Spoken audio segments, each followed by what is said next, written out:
This is All India Radio. Welcome to our program International News, where we bring you news from across the globe. I am VC Pramod. And I am Shivani Rawat.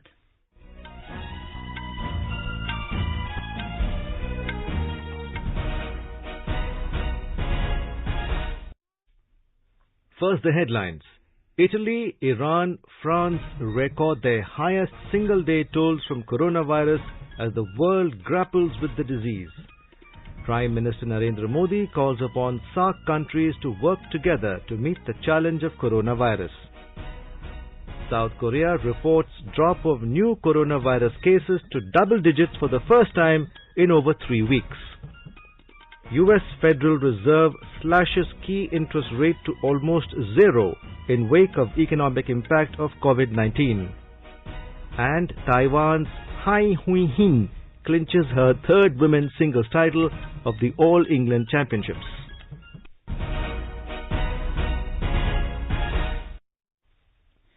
Italy recorded 368 new deaths on Sunday from the novel coronavirus, its highest single-day increase till date. With this, the toll in the country has risen to 1,809, the highest outside China. The number of infections has reached 24,747. The northern Lombardy region around Milan remained the European epicenter of the pandemic, officially reporting 1,218 deaths.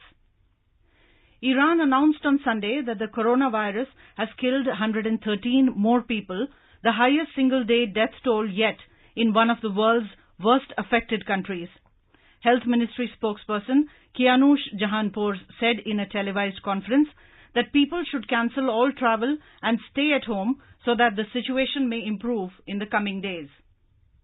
To discuss these and other news, we have in the studio today Mr. K. Badrinath, senior journalist and economic analyst who closely follows foreign affairs. Welcome to All India Radio, Mr. Badrinath. Good morning, listeners, and thank you. Welcome, sir, to the studio. Okay, with Italy, Iran and France recording their single-day highest tolls, do you think the disease is peaking in these countries? Already there has been a lot of, the US and other countries have, banned travel to Europe. My guess is that in Europe, Iran as well as China and Italy especially, the coronavirus has entered stage 4 or 5, and this will go up to stage 6, which is going to be huge, a health challenge for the entire world. My guess is that thankfully India is still in stage 2, but there is a huge potential that the virus is likely to become a community epidemic in several developing countries, including Iran and elsewhere. And here the issue would be that how do we actually, plan up a countermeasures is the biggest challenge, especially for countries like India, where there's a lot of, the population growth is very high and thickly populated, and the number of clusters that we have to tackle are so huge, and the capabilities for, public health infrastructure is little limited. But even with the kind of, state-of-the-art facilities in countries like, Italy, the issue has been that they have been grappling is huge, and many of the patients or people who have been contacted with the virus have actually been allowed to die. So this is going to be a huge issue for the next 2 to 3 months. So France also recorded 29 additional coronavirus deaths on Sunday, the biggest one-day increase in the country since the outbreak. The death toll in the country has risen to 120. French Health Minister Olivier Véran said that 900 more cases of infection have come up, taking the total to 5,400 since January. Germany will reintroduce border controls with France, Austria, Switzerland, Luxembourg and Denmark from today due to the coronavirus crisis. goods and cross-border commuters will be exempted from the restrictions. German citizens and people with a residency permit will also be allowed to return to the country. People without a significant reason to travel and those suspected of infection will not be allowed to cross the affected borders. The new controls would be temporary and will be released from time to time. Germany has recorded 4,838 confirmed infections and 12 confirmed deaths so far. So, with Germany introducing these border controls, Mr. Badrinath, do you think this is the best way going forward? I mean, already Angela Merkel said that 70% of Germany would be infected. So, I mean, looking at the gravity of the situation, do you think border controls are justified? See, look, social distancing is the norm. And henceforth, my guess is that Germany may be justified in, imposing border controls and things like that. And many of the countries, if you recall, if there are no border controls, at least they have suspended visas on arrival, restricted foreign entry, and even people going for outbound travel have been restricted. So, if that is the case, how can you not justify Germany's, action? And also, Angela Merkel, mind you, is one of the most liberal, strong women presidents that you have in the world today. And she has been very, very, very flexible in terms of influx from the outside Europe to many of the refugees. And despite political resistance there, she has been very accommodative, for which she has actually been accused of being anti-German. So my guess is that German border controls should not be, viewed as, anti-influx or any such thing. And the political connotations may still be there, but still it is justified as a humanitarian measure to protect the interests of Germany. Serbia became the latest European country to declare a state of emergency in response to the outbreak of coronavirus. Serbian President Aleksandar Vučić announced the decision on Sunday, which involves shutting down many public spaces and deploying soldiers to guard hospitals. He said from Monday there would be no more school, no nurseries, no universities, and everything would close, including training and sports. Sir, do you think a state of emergency is the best course of action? Or do you think it is unjustified or maybe excessive? What are your thoughts on this? See, it's not just Serbia or anyone they are not alone in doing the kind of internal emergency measures. If you recall, about 2-3 days back, U.S. President even talked about the internal emergency that could be clamped on the U.S. markets or U.S. people. So my guess is that Serbia, being a small territory, and the likelihood of the spread of virus in the cold regions is very huge. I think Serbia should be justified in taking such a measure. Let me put it this way, in the sense that every country has to, plan its own action in terms of, tackling or countermeasures for the virus. So, another country, South Africa, has also declared emergency. Do you think, that is the next step in the fight against this disease? India is also said to be mulling emergency measures. No.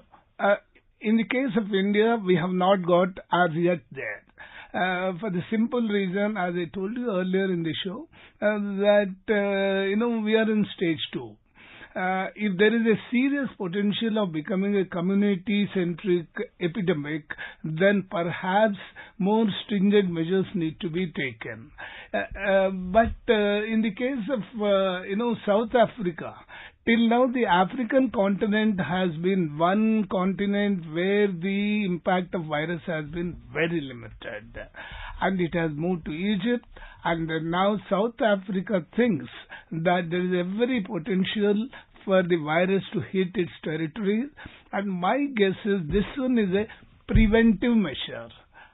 So, and it could be that, there are 2-3 ways of tackling the virus. One, once it hits, you take, countermeasures. 2, precautionary measures. 3, preventive measures. So these 3 strategies are being adopted by different countries depending upon the degree of the impact of this virus across. So if someone says that, okay, shutting down a country is, unjustified, that may not be hold good in such kind of crisis situation. So if you think during a war, a territory is shut down, the same is the case. Here it is you are fighting a health war, you are going to fight an epidemic, a pandemic which the World Health Organization has designated COVID-19 as. Henceforth, South Africa should be very well justified in doing the emergency measures.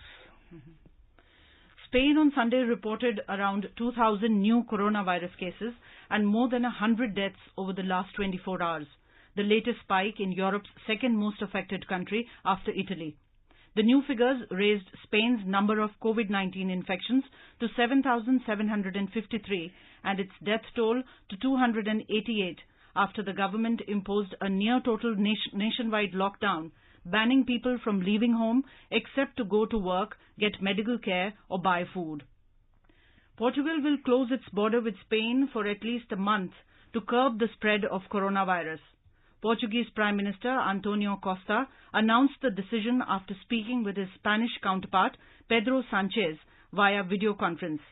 He said that goods and people travelling for work will still be allowed to cross the border, but not those on leisure trips. With over 7,700 cases and 288 deaths due to the novel coronavirus, Spain is Europe's second most affected country. Portugal has so far reported 245 confirmed cases of the novel coronavirus, with over 2,200 suspected cases. This is All India Radio, giving you the news.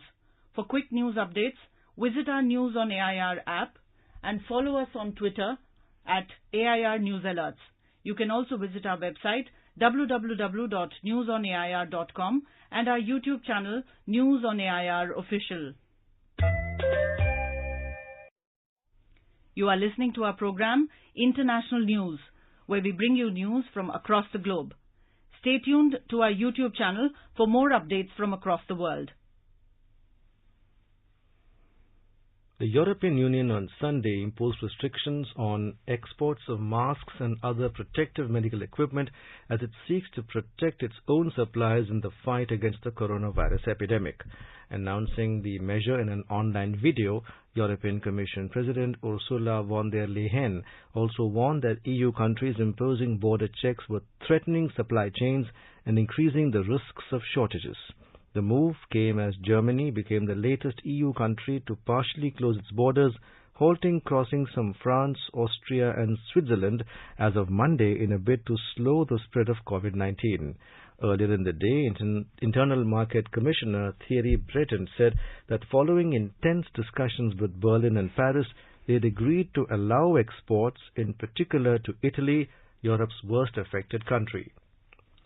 Going on to another regional grouping, Prime Minister Narendra Modi has said that SAARC countries must prepare together, act together and succeed together in dealing with the coronavirus. In his opening remarks at the video conference of all SAARC member countries to chalk out a common strong strategy to fight the virus in the region, Mr. Modi said sharing perspectives is most valuable as it cannot be predicted with certainty how the situation will unfold despite best efforts.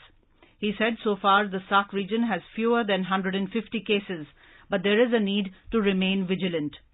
Prime Minister Narendra Modi proposed the creation of a COVID-19 emergency fund based on voluntary contributions from SAARC nations. I propose we create a COVID-19 emergency fund. This could be based on voluntary contributions from all of us. India can start with an initial offer of $10 million for this fund. Mr. Modi said India is assembling a rapid response team of doctors and specialists along with testing kits and other equipment. They will be on standby to be placed at SAARC nations' disposal if required. Mr. Modi said India has set up an integrated disease surveillance portal to better trace possible virus carriers and the people they contacted. This disease surveillance software could be shared with SAARC partners. Prime Minister Modi said our neighbourhood collaboration should be a model for the world. He also assured that India will do its best for its neighbours.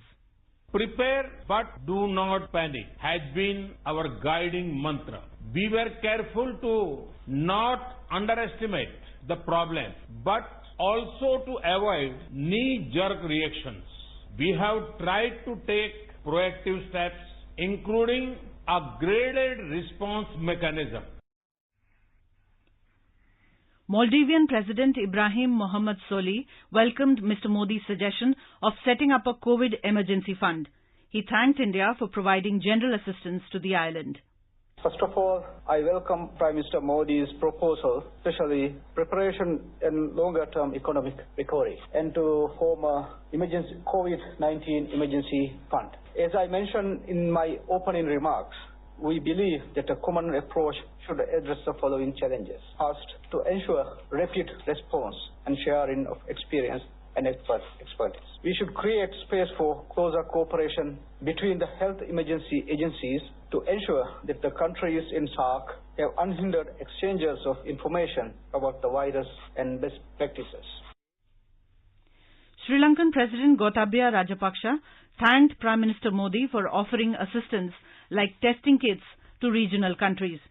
I also wish to recommend that a SAARC ministerial level group be established to discuss, share best practices and coordinate regional matters on combating coronavirus. Afghanistan President Ashraf Ghani welcomed various new initiatives suggested by Prime Minister Modi and suggested all countries to keep a close focus in months ahead of the evolving situation. Nepal Prime Minister KP Sharma Oli noted the importance of pooling collective wisdom to devise a sound and effective strategy to combat the virus. The Prime Minister of Bhutan, Dr. Lote Sering, welcomed the setting up of COVID Relief Fund and acknowledged the contribution of healthcare professionals in combating the virus. Pakistan's State Minister of Health, Dr. Zafar Mirza, observed that his country shares the common regional concerns on the virus. Mr. Badrinath, how significant do you think was yesterday's video conference, given that, South Asia houses such a large population of the world and also it's so densely populated? Yes. South Asia, if you recall, is housing almost one-fourth of the population. Henceforth, it's a big issue that India has taken the lead. There has been some kind of criticism that, $10 million fund is too small. But if you see Prime Minister Modi's, speech carefully, he says that this is just an initial contribution, and my guess is this fund is going to be much larger. Mm-hmm. Also, the response in terms of, providing technical assistance, creating common infrastructure for the health emergencies like this, also indicates that there is likelihood of this collaboration going beyond the virus. A third part is the technical research that is likely to be there, and development of, quick response medical kits by India for the entire region is very significant. Second part to the story is that this is the first time that the SAARC leaders are, at least interacting on a common forum after 2016, when India decided to back out of the SAARC summit that was to be convened in Pakistan, because or Kathmandu, I guess, because Pakistan had attacked Indian installations in Pathankot and Uri sectors. Henceforth, India took this extreme step. But my guess is that the Prime Minister Modi seems to have thought this is the right time for the entire region to get together and fight health emergencies, and political issues should not come in the way of such collaboration. Third part to the story is that the SAARC and its linkages with this Shanghai Cooperation Organization is also very significant, because it was proposed that the SAARC and SCO should collaborate. If you recall, Shanghai, where China is a major player, and also the coronavirus, the spread that started from China, and henceforth China could provide a lot of significant experience and share a lot of issues which it has faced in combating the virus. And henceforth, it is not just SAARC that we need to look at. Perhaps if the proposed collaboration between SAARC and SCO continues or happens, then my guess is this is going to be a template for tackling health emergencies globally. And also, if you recall, simultaneously, the European Union, especially the French President, Emmanuel Macron, and others have talked about, wider consultation, and United States, for the first time, seems to be open to such consultation, because one, it's the health emergency that we are talking about. Two, it's also the economic fallout that is going to be huge, because most of the SAARC leaders have also spoken about the long-term economic impact of the virus that has hit the entire globe. Bangladesh Prime Minister Sheikh Hasina has called upon the leaders of the SAARC countries to set up an institution to deal with public health threats in future. Speaking during the video conference of SAARC leaders convened by Prime Minister Narendra Modi on Sunday, Sheikh Hasina said that Bangladesh was willing to host such an institution if all agreed to it. She emphasized the need for the SAARC countries to pool together their capacity, expertise and experience in fighting the threat of coronavirus in the region. Welcoming the idea of holding the video conferencing mooted by Prime Minister Modi, she said that member countries need to devise a strong SAARC-wide strategy to combat the public health threat of coronavirus. First of all, I thank Prime Minister Modi for taking this initiative. I also thank for bringing and hosting 23 of our students from Wuhan along with Indian students during the quarantine period. Thanking Prime Minister Modi for this important initiative, Sheikh Hasina said that the meeting should be followed up by a similar meeting between the Health Ministry officials and experts of the SAARC region to discuss specific areas of cooperation. Prime Minister Hasina spoke about the steps taken by the Bangladesh government to contain the spread of coronavirus. The idea of having a SAARC-wide strategy mooted by Prime Minister Modi to combat coronavirus has been widely welcomed in Bangladesh. Sir, do you think the surveillance has been stringent when we look at coronavirus infections in South Asia? See, the surveillance part, which you're talking about, is, twofold. In the sense that, when you first initially have seen it in China, back by December end or something, and the first few cases were, reported from the Wuhan province. The epicenter, yes. Then itself, perhaps there was the first meeting that was taken by the health minister, which seems to have been indicative of the possible surveillance measures. My guess is that in countries, developing countries like India, which have limited capabilities, need to be very vigilant in terms of surveillance infrastructure. Even here, we have a lot of technology issues while, putting a tight vigil on the spread of the virus. For this, and also our capabilities are very limited. When you compare, especially with, countries like France, Germany, and UK has done itself very well, being at the epicenter of the virus and all that. But still, as well as India is concerned, even now, the efficacy of the surveillance that we have initiated in the last 2-3 months will be reflected if we are able to, contain the spread of the virus into the community. And if till as on date, it's only because of the outside travel, abroad travel, or people who have come in touch with them that have been quarantined or that have been tried to, be segregated and things like that. But if the community, if it spreads to, then we know how effective, or the touch wood, it doesn't happen.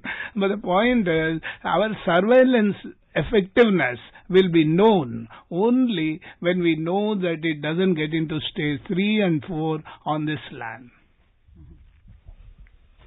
Thank you, sir. This is All India Radio giving you the news. For quick news updates, visit our News on AIR app and follow us on Twitter at AIR News Alerts. You can also visit our website www.newsonair.com and our YouTube channel News on AIR Official.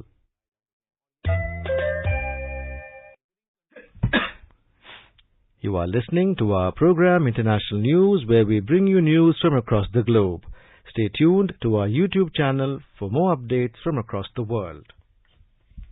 China has reported 12 more imported cases of the novel coronavirus, taking the total cases from abroad to 123.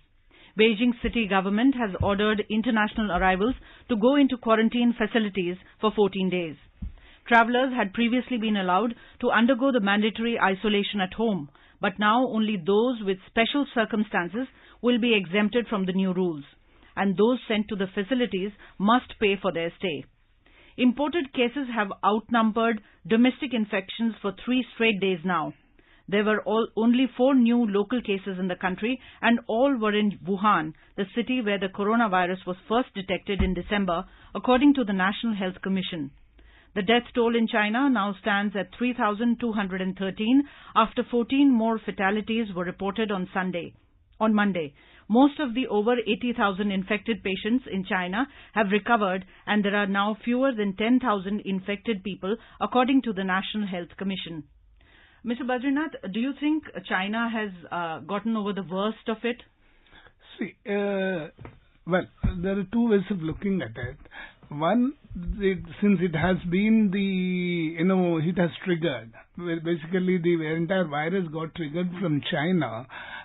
There's a general feeling that maybe the worst for China is over. Mm-hmm. But there is a second argument in the scientific community that there are 4 strains of the virus. Mm-hmm. And India is one of the countries which has isolated all the 4 strains of the virus or variables of the virus. And we do not know if there is going to be a second phase of the virus attack in China. In case, touch wood, it should not happen anywhere in the world, but the point is we need to face the reality, and my guess is in case there is a second attack, then perhaps China is geared up now, at least adequately, to tackle the virus, because if you recall, just a day or 2 back, the Chinese president Xi Jinping had toured for the first time all the areas of the Chinese province where the virus began its action.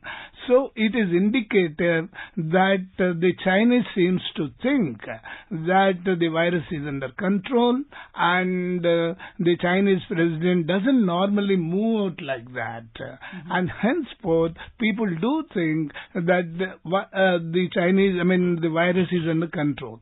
Second, argument or the interpretation to this story is that Chinese president should be moving in the virus hit areas only to instill confidence in the population, Chinese population, that he is fully in command and he is able to, tide over the crisis.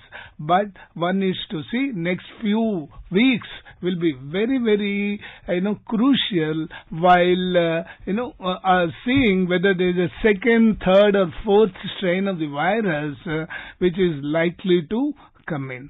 My guess is the ICMR laboratories in India have stated that the more virus strains are being, looked into, and if these trails are a reality, and if China is going to be hit, if at all, then we have a huge task on hand. Otherwise, my guess is China seems to be weathering over the crisis beautifully, though there have been debates about the exact number of deaths. Because as you know, nothing much moves out of the Great Wall of China. So it's a debatable question, and let's put it that way. Okay.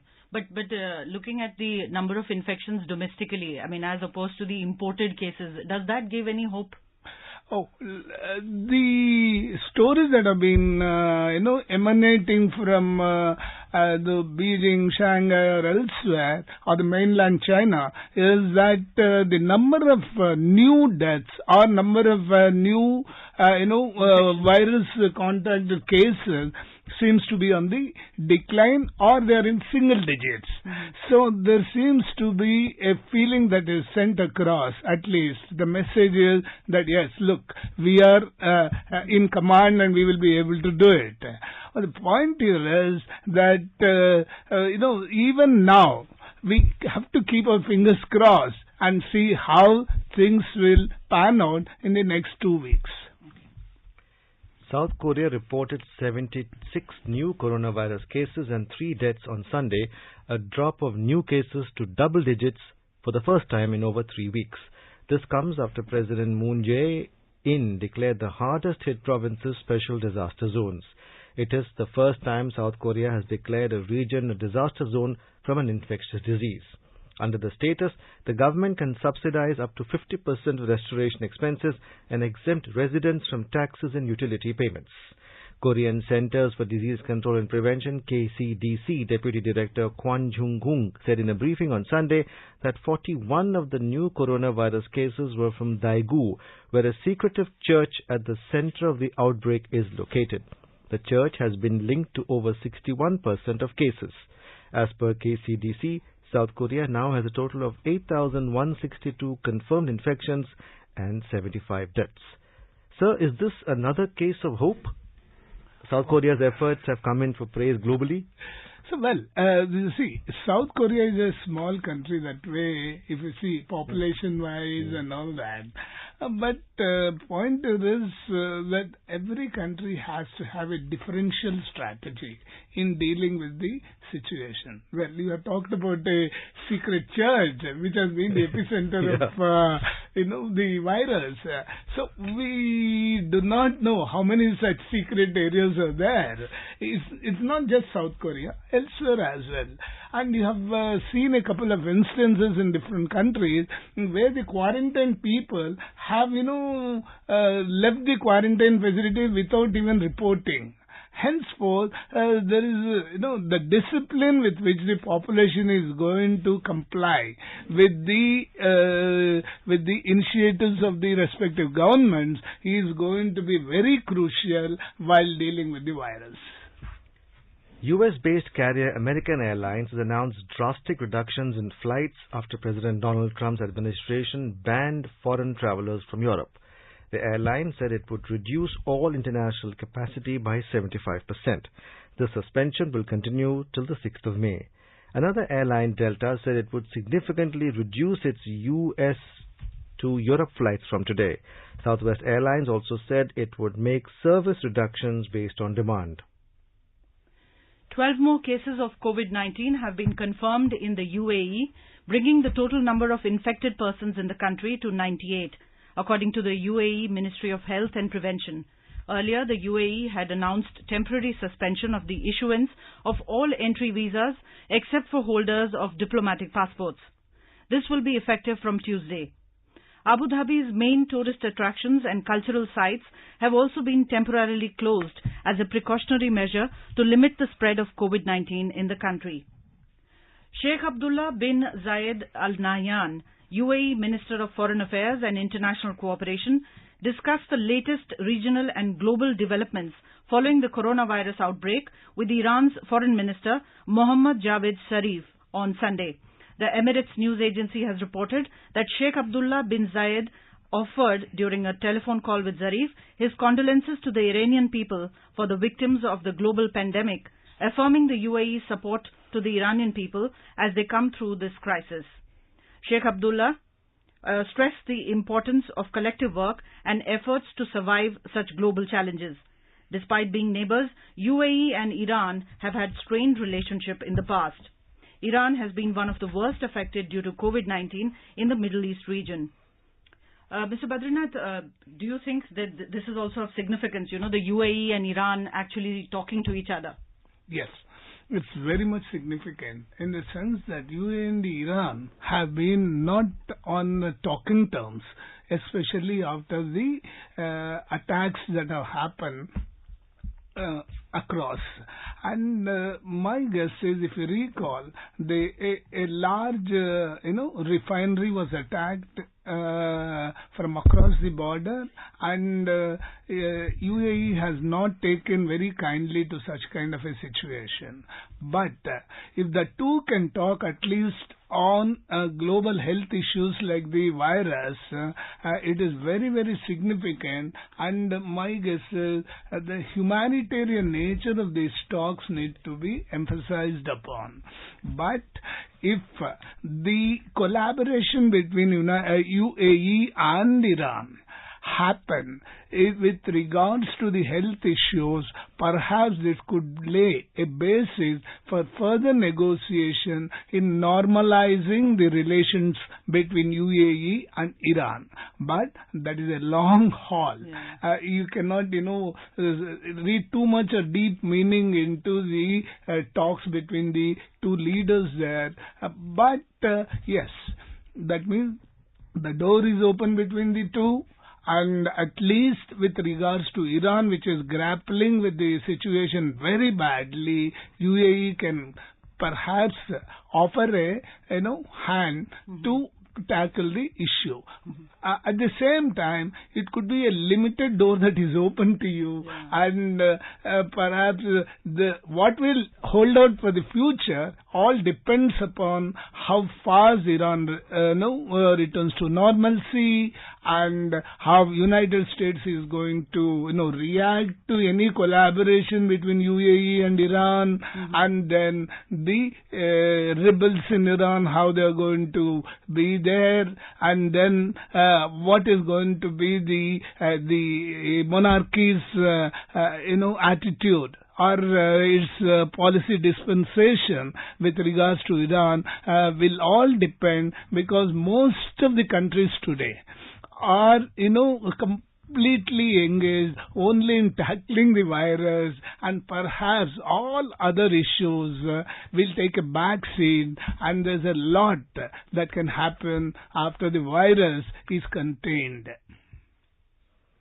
Lebanon has urged people to stay at home for 2 weeks to stem the novel coronavirus outbreak. COVID-19 has infected 99 people and killed 3 people in the country so far. Lebanon's information minister said the Beirut International Airport will remain closed from 18th March to 29th March, and no one will be allowed to enter the country through maritime or land ports during that period. However, diplomats, UN peacekeepers, employees of international organizations and goods shipments will be allowed. This is All India Radio giving you the news. For quick news updates, visit our News on AIR app and follow us on AIR at Twitter. You can also visit our website www.newsonair.com and our YouTube channel News on AIR Official.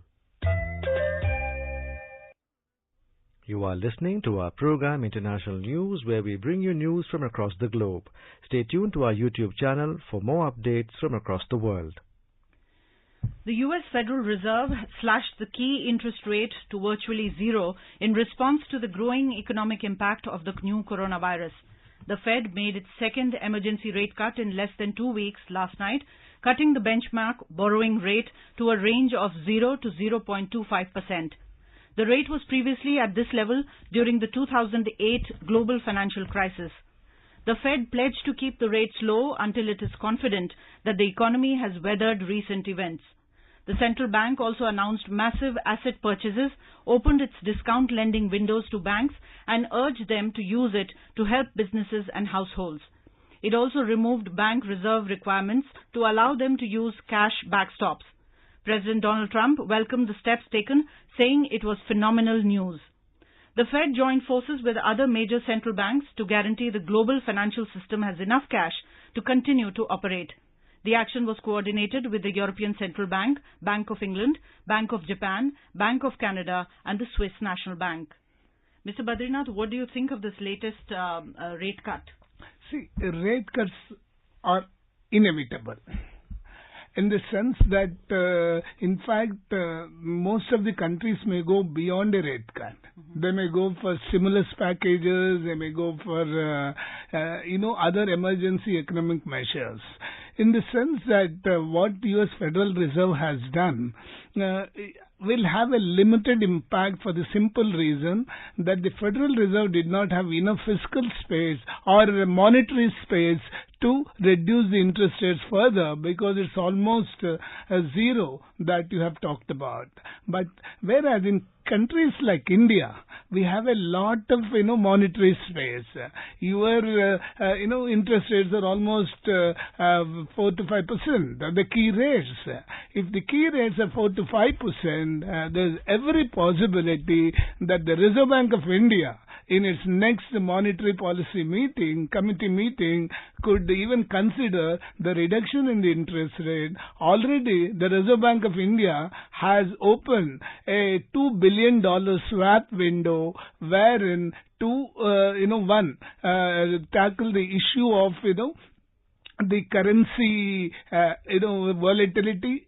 Second part is also to tackle the, huge, slide in the stock markets that has happened in the last 3-4 trading sessions. So my guess is that US Federal Reserve doing it will be very limited impact because it's already zero interest rates. But whereas in countries like India or even in China, you have a lot of monetary space.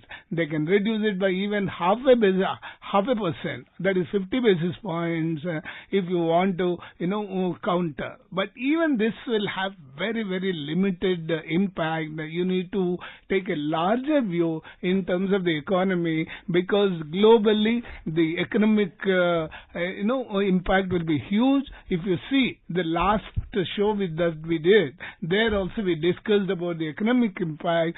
Several sectors are going to be impacted in a big way, and it's virtually like point of no return. And henceforth, the economic, the problems that we are going to face over the next 3 to at least 2 quarters is going to be very huge and challenging. South Korea has announced a national state of disaster over the coronavirus crisis as the number of infected people in the country has risen to 61. President Cyril Ramaphosa made the announcement in a live national television broadcast on Sunday. He said the government has decided to establish a national command council and will meet 3 times a week to coordinate all aspects of this emergency response. The South African president announced social distancing measures in the wake of the outbreak and said further details will be issued on Monday. These measures include a prohibition on gatherings of more than 100 people, cancellation of all large celebrations of national days, and the closure of all schools from March 18th until after the Easter weekend. Visas will be refused to anyone who has visited a high-risk country in the last 20 days, and 35 of the country's 53 land ports will also be shut on Monday. The president urged citizens to avoid international travel to high-risk countries, but cautioned against any panic. President Ramaphosa also warned against spreading unverified and fake news. Cautioning against panic, he added, "While we are facing a medical emergency far graver than we have experienced in recent times, we are not helpless. We have the expertise, means and knowledge to fight this disease. We also have partners, various countries and institutions working with us." The number of infections in South Africa doubled over the weekend, with 37 new cases, taking the toll to 61. This makes it the country with the second highest number of cases in Africa after Egypt, which has reported 110 so far. In badminton, Taiwan shuttler Tai Tzu Ying clinched her third women's singles title of the All England Championships at Birmingham last night. Ying beat China's Chen Yufei in two straight games, 21-19, 21-15 in 44 minutes. Earlier in the men's singles, Denmark's Victor Alsersen outclassed Taiwan's Chao Hee-hin in two straight games, 21-13.